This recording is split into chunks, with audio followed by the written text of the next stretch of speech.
TV92 ગુજરાતનું આવાજ।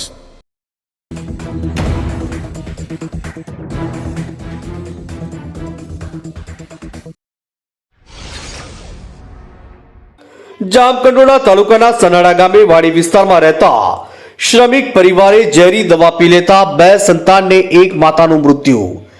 જામકંડોળા તાલુકાના સનાડા ગામે વાડી વિસ્તારમાં રહેતા મજૂરી કામ કરતા મૂળ દાહોદ તાલુકાના દાનપુર મૂળ કાઠુ ગામના રહેવાસી મજૂરી કામ અર્થે સનાડા ગામે પરિવાર સાથે રહેતા હતા। તેઓને સંતાનમાં એક દીકરો અને દીકરી હતા। પ્રાથમિક તપાસમાં જાણવા મળતી વિગત અનુસાર ગર્ભકંકાસના કારણે તેઓએ પોતાના બંને સંતાનોને પહેલા ઝેરી દવા પીવડાવી બાદમાં તેઓએ ઝેરી દવા પી લેતા ત્રણેયના ઘટના સ્થળે મૃત્યુ થયા।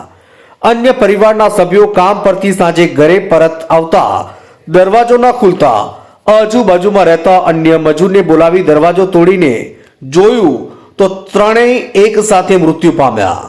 મૃતક સીનાબેન ઈશ્વરભાઈ ઉંમર વર્ષ 36, દીકરી કાજલબેન ઈશ્વરભાઈ ઉંમર વર્ષ 6, દીકરો આયુષ ઈશ્વરભાઈ ઉંમર વર્ષ 5, ત્રણેયની dead body Jamkandorna civil hospital ખાતે પીએમ અર્થે લાવવામાં આવી અને વધુ તપાસ જામકંડોળા પોલીસ કરી રહી છે।